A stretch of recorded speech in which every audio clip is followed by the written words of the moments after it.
Jack Della Maddalena, the Aussie KO king, is facing Belal Muhammad for the welterweight title at UFC 315. Can JDM keep his 17-fight win streak alive and snatch UFC gold? We're breaking down his wild UFC journey, from his debut to this massive title shot. Let's go for that. Born September 10, 1996, with Italian fire in his blood thanks to his Sardinian grandpa. Growing up, JDM was all about rugby. But at 14, his older brother Josh dragged him to a boxing gym to get fit for the season. Jack threw his first punches and was hooked. Rugby got ditched, and MMA became his life.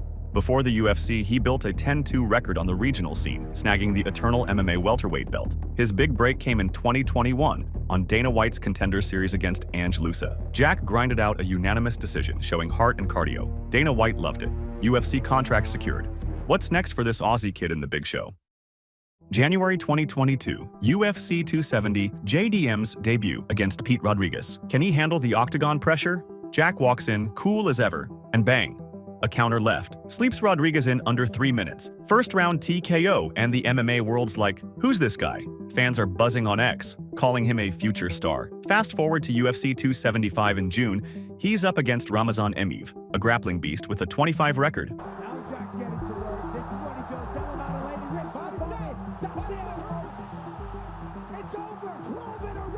First round TKO, plus his first performance of the night bonus. November 2022, Danny Roberts steps up at UFC Fight Night. Jack's boxing is unreal. He's picking Roberts apart with jabs, then a flurry to the head. Roberts is out in round 1. Another TKO, another bonus. 3 UFC fights, 3 first-round KOs. JDM's a problem at 170 pounds. 2023, JDM's back in Australia for UFC 284, facing Randy Brown. Brown's 6 feet 3 inches with a 78-inch reach. Can he outstrike Jack with that range? Jack closes the distance, catches Brown with a slick right-left combo, drops him, and jumps on a rear naked choke. Brown taps in round 1. Submission win, performance of the night, and the Perth crowd loses it. But UFC 290 in July throws a curveball. His opponent Sean Brady pulls out with an injury. Jack finally fights Bassil Hafez on short notice. Hafez pushes him to the limit, dragging him into deep waters for the first time. It's a war. Jack's bleeding, Hafez is swinging, but JDM pulls off a split decision and snags fight of the night. Jack Della Maddalena. Later, at UFC Fight Night 227, Kevin Holland steps up. Another tricky striker with a 77-inch reach. Jack stays composed, outboxes him, and wins another tight split decision. Undefeated in the UFC at 6-0, how much longer can this streak last? UFC 299, JDM faces his biggest test yet, Gilbert Burns, a former title challenger with nasty jiu-jitsu and a 16-6 UFC record. Burns comes in ranked number 4. Can he derail Jack's hype train? Early in round 1, disaster strikes. JDM breaks his left arm blocking a powerful kick from Burns, who then takes him down, controls him on the ground, and even threatens with a submission. Jack's in trouble with a busted arm. What's he gonna do? He grits it out for 2 more rounds. And the crowd's going wild. That win over a top-tier vet, with a broken arm no less, Sky divisions shook. With 12 of his 17 career wins by KO or TKO, Jack's proving he's not just a striker, he's a complete fighter gunning for the belt. Now, the moment we've all been waiting for, UFC 315, Jack Della Maddalena's shot at Belal Muhammad's welterweight title. Jack was originally set to fight Leon Edwards in London. Huge opportunity, right? But Shavkat got injured just weeks out, total bummer, and the UFC called JDM to step in against Belal for the belt instead. This is massive. JDM's 17-fight win streak is on the line, and he's facing a champ who's been untouchable lately. Let's break it down. Belal's been a machine since 2019, 10 fights, no losses, and he snatched the title from Leon Edwards in a masterclass at UFC 304. Belal's game plan? Smothering wrestling, he is able to get decent amount of takedowns per fight, chaining them like a beast. Against Edwards, he landed 9 takedowns, controlled him for over 12 minutes, and won a decision. Some fans on X called it boring, but you can't argue with results. Belal showed great heart, Belal showed great grit, good determination, smart IQ, going for takedowns when he needed them at the end of close rounds. Smart stuff. It's not even smart stuff, it's just not dumb stuff. I'm not going to say Leon lost this. Belal won it. Belal's got that Dagestani-style pressure, relentless, suffocating, always pushing the pace. He's even added some sneaky ground and pound lately, busting up Edwards' face in round 4. We finish him in 3. But here's the thing. Belal hasn't faced a striker like Jack yet. Can his wrestling handle JDM's elite boxing? That's the million-dollar question. Now let's talk JDM. He's been on fire, 7-0 in the UFC, 12 of 17 career wins by KO or TKO. JDM is about to take his first loss. Oh! Oh! JDM's up! JDM! Oh! Knee! He hurt Burns! He hurt Burns with a knee! JDM's gonna finish him! His boxing is lethal. Crisp jabs, nasty hooks, and that counter left that's put guys to sleep. He's been training like a madman for this one. The work's done. Jack's ready to beat Belal today, let alone next week. These are for Jack, for his funeral. You know, we made sure we get the best of the best.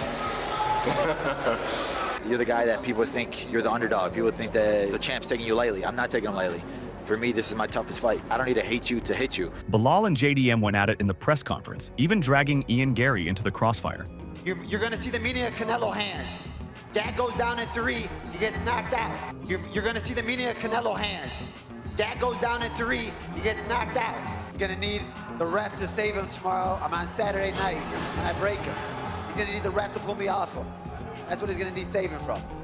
When Belal says things like he's going to break you in there and you got a shortcut to the title, is he just trying to hype the fight, or do you think he actually believes what he says? I mean, I'd be pretty embarrassed if he broke me. He's never broken anyone, so I'm not too worried. But I expect a tough fight. Ian Gary got his son to feed you M&Ms, and he's been planting M&Ms around you all week. What's it like having a very vocal backup opponent, and has it been distracting? Were you tempted by the M&Ms at all? I don't think that's actually Ian's son. JDM cooked Ian Gary out of nowhere, off the top rope, okay? Flawless victory for JDM. So, we're all hyped for JDM versus Belal at UFC 315. But what happens after the dust settles in Montreal? This fight's gonna shake up the whole welterweight division, and the ripple effects are insane. Let's break down what's at stake and who's next for the winner. Trust me, you're not ready for this. First up, the stakes couldn't be higher, not just for the belt, but for the entire UFC landscape. If Belal retains, he's already got a line of killers waiting for him. Shavkat's itching for his shot after that injury sidelined him. Those two were supposed to throw down last year. Security doesn't know he's the champ. Let him in. But here's the kicker.